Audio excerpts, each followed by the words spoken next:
wabarakatuh. Selamat pagi Bapak dan Ibu, gimana kabarnya? Sehat nggih? Masih semangat bukan? Harus semangat ya. Perkenalkan, saya Adriana, saya dari Politeknik Pembangunan Pertanian Yogyakarta Magelang, jurusan Pertanian, program studi penyuluhan pertanian berkelanjutan tingkat 1 yang akan menjelaskan sedikit mengenai kearifan lokal dan apa sih yang kita punya di daerah kita ini. Nah, daerah kita ini adalah daerah Kecamatan Bandungan, Kabupaten Semarang.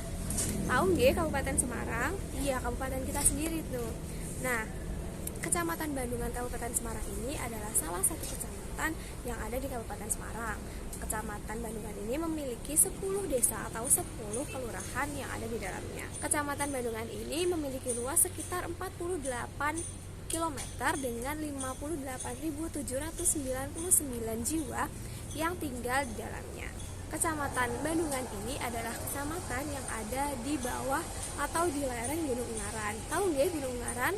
Nah, itu adalah salah satu alasan mengapa udara yang ada di kecamatan kita ini, yang ada di daerah kita ini terasa sangat sejuk dibandingkan daerah-daerah yang ada di perkotaan. Karena daerah kita ini adalah termasuk daerah dataran tinggi dengan ketinggian sekitar 1.200 meter di atas permukaan laut. Dengan posisi dataran tinggi yang ada di daerah kita ini, kita pasti memiliki sektor-sektor yang dapat kita kembangkan. Salah satunya adalah sektor pertanian. Mengapa? Karena di dataran tinggi ini adalah salah satu daerah yang sangat cocok untuk dikembangkan sektor pertaniannya. Karena apa? Karena memiliki udara atau suhu yang cocok, memiliki tanah yang subur.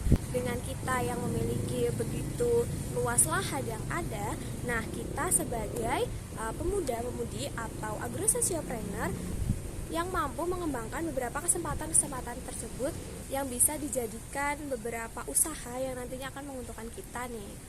Nah, di dataran tinggi ini banyak sekali tanaman yang sangat cocok untuk ditanami seperti teh, kopi, kubis, tomat, cabai. Tetapi ada nih salah satu tanaman yang menjadi identik atau ciri khas dari daerah kita. Para wisatawan yang datang ke daerah kita pasti mencari tanaman ini. Ada yang tahu Bapak Ibu?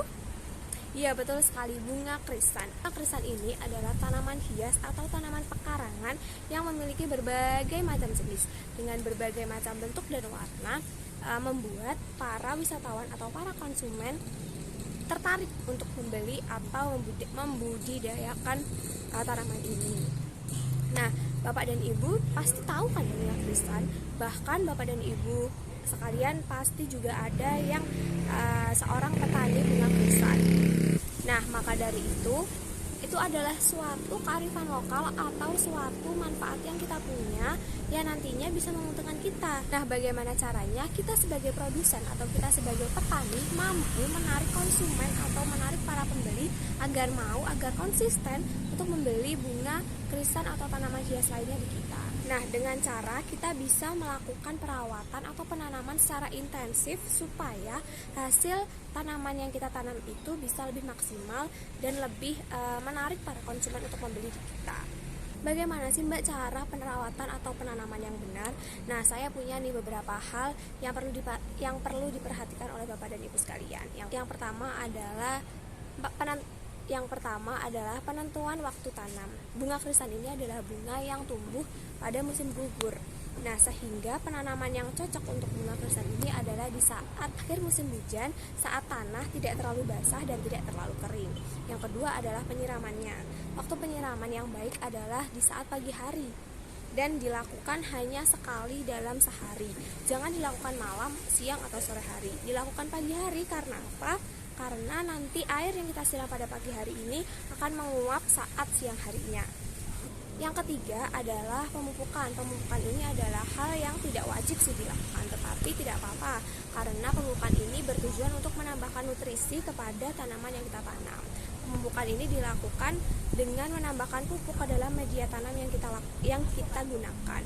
Keempat adalah pemotongan. Pemotongan ini dilakukan saat bunga krisan sudah menunjukkan atau menumbuhkan kuncup. Kuncup inilah yang nantinya kita potong dan pemotongan ini dilakukan seminggu sekali.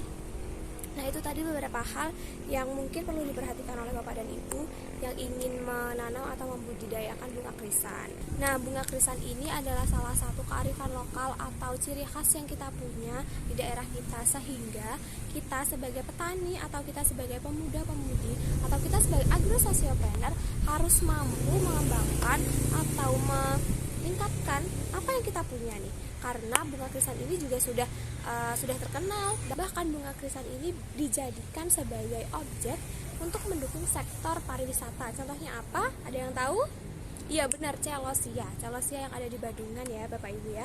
Celosia ini adalah pariwisata atau tempat wisata yang menggunakan bunga krisan atau tanaman hias sebagai objek utamanya.